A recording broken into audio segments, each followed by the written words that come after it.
আজকের যুগে দাঁড়িয়ে আমরা কি ফাতেমা রাদিয়াল্লাহু আনহার মতো ধৈর্য ধরি সংসার করতে গিয়ে? যদি পারতাম তাহলে সংসারে অশান্তি অনেকটাই কমে যেত।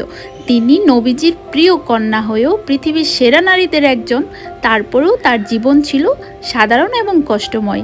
একদিন তিনি স্বামী আলী রাদিয়াল্লাহু আনহুকে বললেন গৃহস্থালির কাজ করতে খুব কষ্ট হচ্ছে, ওনার বাবাকে গিয়ে বলার জন্য একজন দাসী দিতে।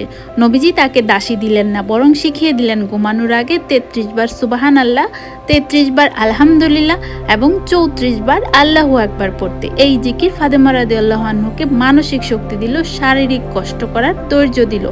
এখান থেকে আমরা শিখতে পাই আজকের মেয়েরা সংসার, চাকরি, সন্তানের দায়িত্ব সব ভেঙে পড়ে না, তখনও এই জিকির তাদের জন্য শান্তি আর শক্তির উৎস হতে পারে।